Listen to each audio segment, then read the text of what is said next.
आपण असे जीवन जगत आहोत ज्यांचे नियम आपल्या पालकांनी आणि समाजाने बनवलेले आहेत. आपल्याला वाटत असतं की आपण जसे आहोत तसे आपण जगत आहोत, पण आपण किती चुकीचे आहोत याची जाणीवही आपल्याला होत नाही. आजची बुक समरी तुम्हाला स्वप्नांच्या दुनियेतून बाहेर काढेल आणि प्रत्यक्षात वास्तव काय आहे हे दाखवून देईल. तुमच्या जुन्या सवयी कशा मोडाव्यात आणि तुम्ही वास्तवात जगण्यासाठी नवीन स्वप्न कशी निर्माण करावीत हे तुम्हाला आजच्या समरीतून शिकायला मिळेल. नमस्कार श्रोत्यांनो, बुक हायलाइट्स बाय अश्विनीमध्ये मी सौ अश्विनी इंदुरकर तुमचं पुन्हा एकदा स्वागत करते. आज आपण डॉन मिगेल रुइज यांच्या 4 ॲग्रीमेंट्स या पुस्तकाची समरी ऐकणार आहोत. ज्यांना स्वतःमध्ये बदल करायचा आहे, जे खरा आनंद शोधत आहेत, ज्यांना मोकळेपणाने जगायचे आहे, जी लोक आपली खरी ओळख शोधत आहेत, अशा सर्वांनी ही समरी शेवटपर्यंत नक्की ऐकावी. या समरीमधून आपण सर्वात आधी हे शिकणार आहोत की समाजामध्ये चांगलं काम करण्यासाठी आपण आपल्या शब्दांचा वापर कसा केला पाहिजे. तलवारीपेक्षा लेखणी भारी या म्हणीप्रमाणे आपल्या बोलण्याला आणि आपल्या लिखाणाला तलवारीपेक्षा जास्त धार असते. आपल्या शब्दांमध्ये अशी शक्ती आहे जिचा उपयोग आपण स्वतःमध्ये आणि आपल्या जवळच्या लोकांमध्ये सकारात्मक ऊर्जा वाढवण्यासाठी कसा वापर करू शकतो हे आज आपण या समरीतून पाहणार आहोत. तुमच्या लक्षात येईल की बरेचदा लोक काहीही बोलून जातात, पण त्यांचा उद्देश आपल्याला दुःखी करणं हा नसतो. म्हणून घडून गेलेल्या गोष्टी पकडून ठेवण्यापेक्षा त्या विसरून पुढे जाण्याचा विचार आपण निर्माण केला पाहिजे. प्रत्येक गोष्ट पर्सनली घेणं थांबवलं पाहिजे. अनेकदा आपल्या दुःखाचं कारण आपले विचार असतात, कारण बरेचदा आपण असं गृहीत धरतो की त्याने माझा जाणून बुजून अपमान केला किंवा मला दुखावलं, पण हे खरं नसतं. आपण नेहमीच अशी अपेक्षा करतो की इतरांनी एका ठराविक पद्धतीने आपल्याबरोबर वागलं पाहिजे, आणि जेव्हा असं होत नाही तेव्हा आपण दुःखी आणि निराश होतो. आपण ही सवय बदलण्याची गरज आहे. आपल्याकडे समाजाने बनवलेल्या नियमांची अशी एक यादी तयार आहे जी एका पिढीकडून दुसऱ्या पिढीकडे चालत आली आहे, आणि या नियमांना सर्वजण डोळे मिटून फॉलो करत आहेत. म्हणजे आपल्याला ना स्वतःचे विचार आहेत ना आपल्या आवडीची स्वप्न आपण पाहू शकतो, कारण समाज आपल्यावर सतत नजर ठेवून बसलाय. मग भलेही आपल्याला एखादी गोष्ट पसंत असो वा नसो, भलेही आपण समाजाच्या गोष्टी आणि त्यांच्या विचारांशी सहमत असू अथवा नसू, आपल्याला समाजाचा एक भाग बनून राहण्यासाठी समाजाचे नियम मानावेच लागतात. पण स्वच्छंदपणे जीवन जगण्यासाठी एक मार्ग आहे.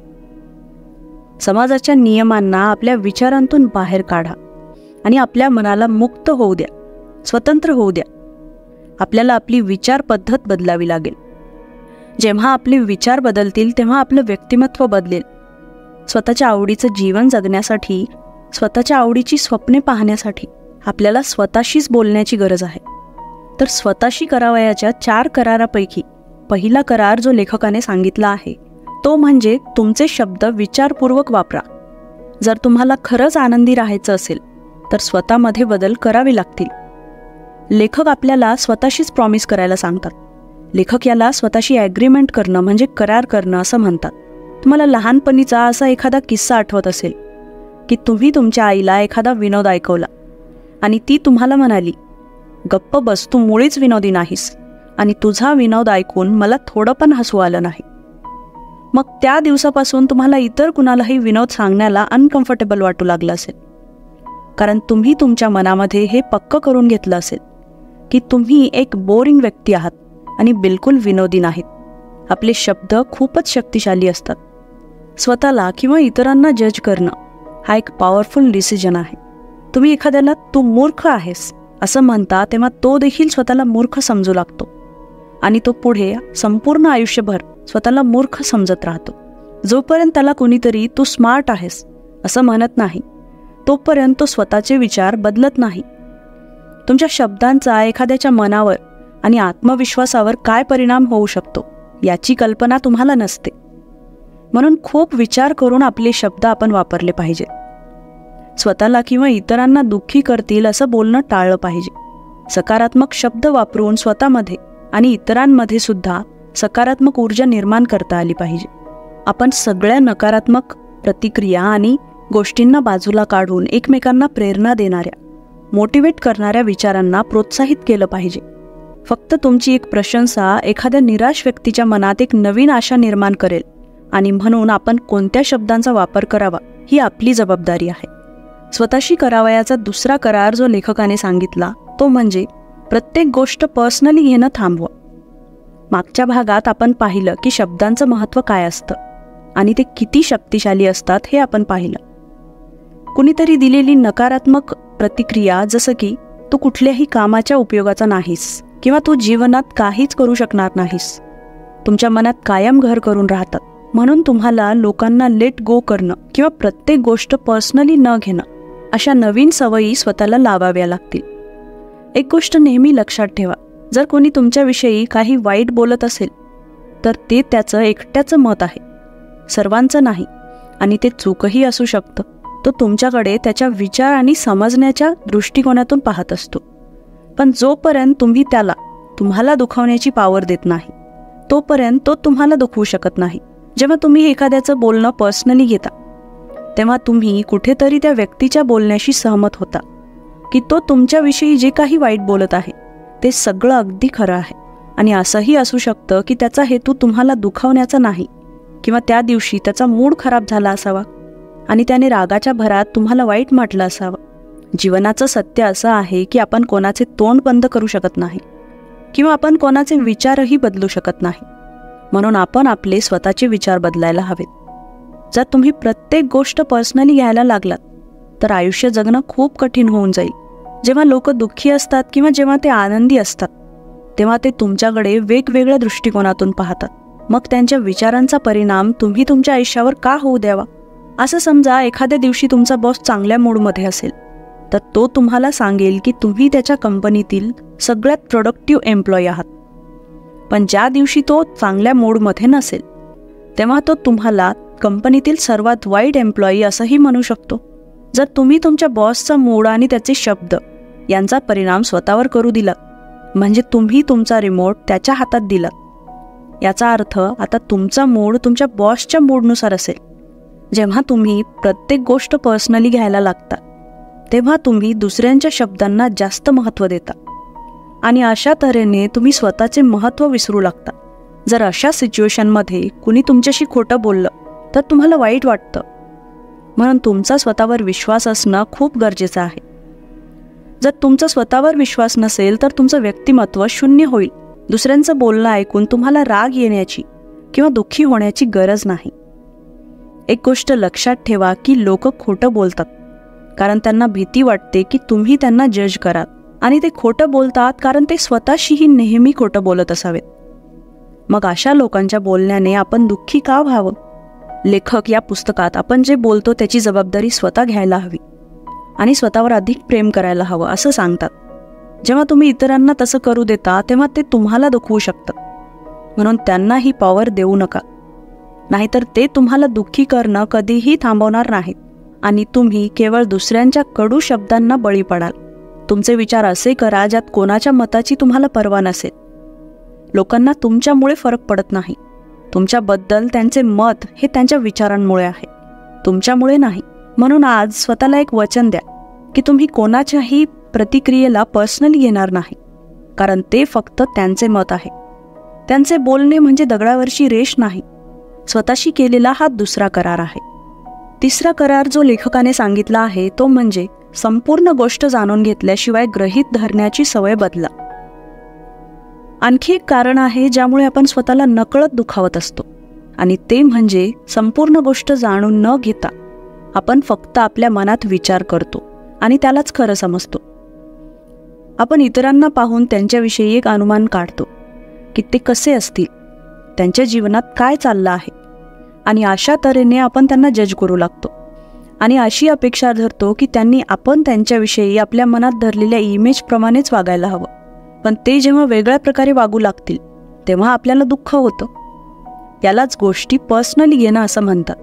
म्हणजे आपणच आपल्या दुःखाचे कारण बनतो, किंवा असं म्हणू शकतो की लहानपणापासूनच आपले विचार असे बनवले गेले आहेत.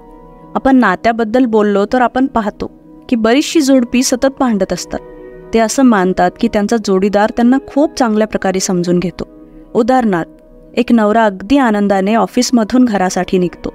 त्यावेळी त्याच्या पत्नीचा मूडही चांगला होता, पण जेव्हा तो घरी परतला त्याची पत्नी रागाने लालेलाल झाली होती. ती त्याच्याकडे रागाने पाहत होती.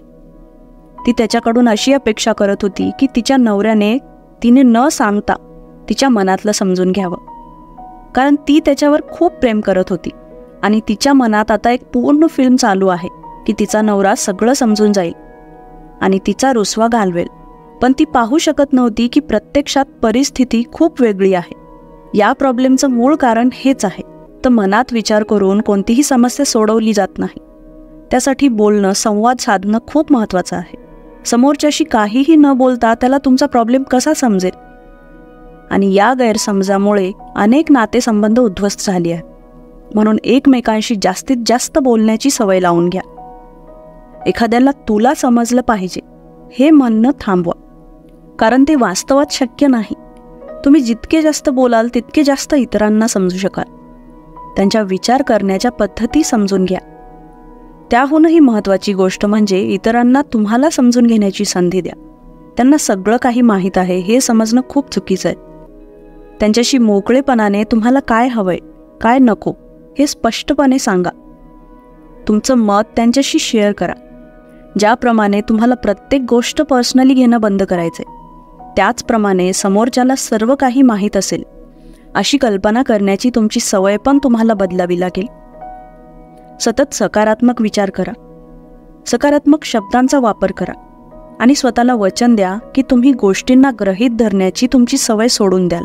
आयुष्य खूप लहान आहे, ते कधी हातातून निसटले हे तुम्हाला कळणारही नाही. त्यामुळे त्यातील प्रत्येक क्षणाचा मुक्तपणे आनंद घ्या आणि हे तेव्हाच शक्य होईल जेव्हा तुमची विचारसरणी मोकळी असेल. आणि हाच होता तिसरा करार जो तुम्हाला स्वतःशी करायचा आहे. आता चौथा म्हणजे शेवटचा करार जो स्वतःशी करण्यासाठी लेखक सांगतात, तो आहे नेहमी आपली उत्तम कामगिरी बजावा. आपण स्वतःशी केलेले 3 करार एकदा रिवाइज करू. तर पहिला करार, तुमचे शब्द विचारपूर्वक वापरा. दुसरा करार, प्रत्येक गोष्ट पर्सनली घेणं थांबवा. तिसरा करार, संपूर्ण गोष्ट जाणून घेतल्याशिवाय गृहीत धरण्याची सवय बदला. आणि हे सगळं तेव्हाच शक्य होईल जेव्हा तुम्ही या सर्व गोष्टी प्रत्यक्षात कृतीमध्ये आणाल. आणि केवळ कृतीमध्ये आणणं पुरेसं नसून तुम्ही जे काही कराल त्यामध्ये आपलं बेस्ट द्यायची गरज आहे. आणि हा आहे आपल्या स्वतःशी केलेला चौथा करार, म्हणजे आपल्यातील बेस्ट देणं. कदाचित तुमच्यातील बेस्ट नेहमीच तुमची सगळ्यात उत्तम कामगिरी असेलच असं नाही, कारण प्रत्येक वेळी आपली ऊर्जा वेगवेगळी असते. तुमची ऊर्जा, वेळ, तुमचा मूड आणि तुमच्या आरोग्यावर पण अवलंबून असते. म्हणून तुमच्यातील बेस्ट जर तुमचे बेस्ट नसेल तर काळजी करू नका. हळूहळू तुम्ही तुमच्यातील बेस्ट परफॉर्म करायला शिकाल. हे आपण एका उदाहरणातून समजून घेऊ. एकदा काई नावाचा एक माणूस होता. तो त्याच्या आयुष्यातील दुःखांना कंटाळला होता. काईला आता आनंदी व्हायचं होतं, म्हणून त्याने बुद्धाच्या मंदिरात जाण्याचा विचार केला. तिथे त्याची भेट एका गुरुशी झाली. काईने गुरुकडे मदत मागितली. तो गुरुला म्हणाला की त्याचं आयुष्य खूप कठीण झालंय आणि त्याला सर्व दुःख दूर करून आनंदी व्हायचंय. त्याने गुरुला विचारलं, आनंदी होण्यासाठी मला किती वेळ मेडिटेशन करावं लागेल? माझं दुखणं बरं करण्यासाठी दररोज 4 तासांचं मेडिटेशन पुरेसं असेल का? यावर गुरु म्हणाले, जर तू दररोज 4 तास मेडिटेशन केलं तर तुझी जखम बरी होण्यास आणि आनंदी आयुष्यासाठी 10 वर्षे लागतील. त्याचं उत्तर ऐकून काही निराश झाला. 10 वर्षे खूप मोठा कालावधी होता आणि त्याला लगेच बदल हवा होता. त्याने गुरुला पुन्हा विचारलं, मग 8 तास मेडिटेशन करणं चांगलं होईल का? गुरु म्हणाले, जर तू 8 तास मेडिटेशन केलंस तर तुला बरं होण्यासाठी 20 वर्षे लागतील. हे उत्तर ऐकून काईला खूप आश्चर्य वाटलं. जास्त वेळ मेडिटेशन करून बरं होण्यासाठी अधिक वेळ कसा लागेल? त्याने गुरुला विचारलं, पण का? गुरूंनी अतिशय शांतपणे आणि संयमाने उत्तर दिलं. त्यांनी समजावलं की काईला बरं होण्यासाठी जास्त वेळ लागेल, कारण तो सर्व वेळ मेडिटेशनमध्ये मग्न होऊन जाईल. तो आयुष्य जगायला आणि जीवनाचा आनंद घ्यायला विसरेल. म्हणून मेडिटेशन करत असूनही तो दुःखी राहील. गुरूंच्या या शब्दांनी काईला एक धडा शिकवला, जो तो कधीही विसरला नाही. ते म्हणाले, तू दिवसभरात किती वेळ मेडिटेशन करतोस हे महत्त्वाचं नाही. ही गोष्ट नेहमी लक्षात ठेव की काहीही झालं तरी जगण्याची आशा कधीच मरू देऊ नको. आपलं जीवन नेहमी पूर्णपणे जग आणि प्रत्येक गोष्टीत आपली उत्तम कामगिरी बजावण्याचा प्रयत्न कर. फक्त परिणाम मिळवण्याच्या इच्छेने काम करू नकोस. कामाला ओझे न समजता त्याचा आनंद घेत काम कर. जर तू असं केलंस तरच तू जीवनाचा खरा आनंद अनुभवू शकशील. स्वतःमध्ये बदल घडवून आणण्यासाठी आणि आनंदी जीवन जगण्यासाठी आपण स्वतःशी करावयाचे 4 कराराबद्दल ऐकलं. आता आपले जे जुने करार आपण स्वतःशी केलेत तर त्यांना कसं मोडायचं याबद्दल आपण समजून घेऊ. आपल्याला मागे ठेवणाऱ्या प्रत्येक गोष्टीपासून आपण स्वतःला मुक्त केलं पाहिजे. तर यासाठी आपल्याला सगळ्या सामाजिक नियमांच्या वर असणं गरजेचं आहे. तुमचं मन कोणी बांधलं नाही.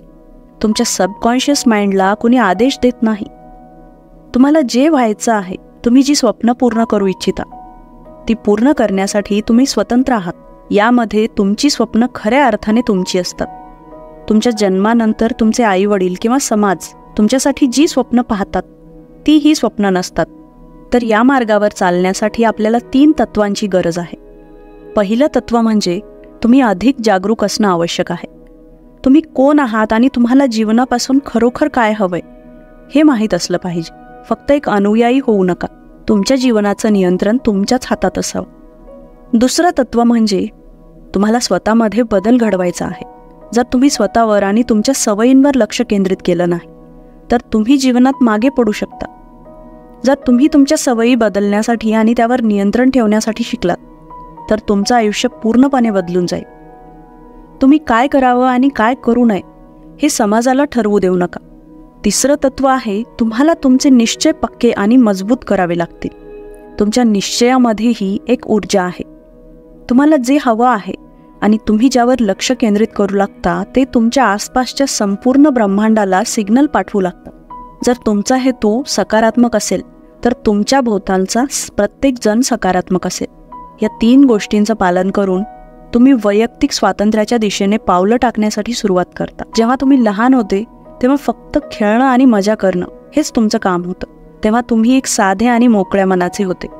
तेव्हा तुम्हाला जीवनाचा आनंद कसा घ्यावा आणि प्रत्येकाशी प्रेमाने कसं वागावं एवढंच माहीत होतं. आपल्या बालपणी आपण भूतकाळातील गोष्टींसाठी स्वतःला कधीही जज केलं नाही किंवा भविष्याविषयी चिंताही केली नाही. आपण फक्त आनंदाने जीवन जगत होतो. मोठे झाल्यावर मात्र आपण हे सगळं विसरतो. म्हणून आपली विचारसरणी बदलून आपला मार्ग स्वतः बनवण्याची गरज आहे. आपल्या भूतकाळात जगणे आणि उद्याची चिंता करणं थांबवा. तुम्हाला तुमच्या स्वप्नांच्या ताकदीवर विश्वास ठेवावा लागेल. जेव्हा तुम्ही आशेने स्वप्न पाहायला लागाल तेव्हाच तुमच्यामध्ये आशा जिवंत राहील. आणि आयुष्य जरी थोडंफार कठीण झालं तरी तुम्ही आनंदी राहाल. तुम्हाला तुमच्या कल्पनाशक्तीचा वापर करून जगाला नवीन दृष्टिकोनातून पाहण्याची गरज आहे. ज्यावेळी तुम्ही समाजाच्या नियमांमधून मोकळे व्हाल तेव्हा तुम्ही कुठेही आणि कसेही उडू शकाल. या पुस्तकाचे लेखक म्हणतात, प्रत्येक व्यक्ती स्वतःमध्ये एक कलाकार आहे जो जीवनाचे एक सुंदर चित्र तयार करू शकतो. तुम्हाला तुमच्या जीवनाच्या चित्रात दुःखाचे रंग भरायचे आहेत की इंद्रधनुष्याचे रंग ते केवळ तुमच्या दृष्टिकोनावर अवलंबून आहे. लोकांच्या बोलण्याला मनात थारा देऊ नका. ही समरी इथेच संपते. समरी आवडल्यास नक्की लाईक, शेअर आणि कमेंट करा. चॅनलवर नवीन असाल तर सबस्क्राईब करा आणि सोबतच बेल नोटिफिकेशन ऑन करायला विसरू नका.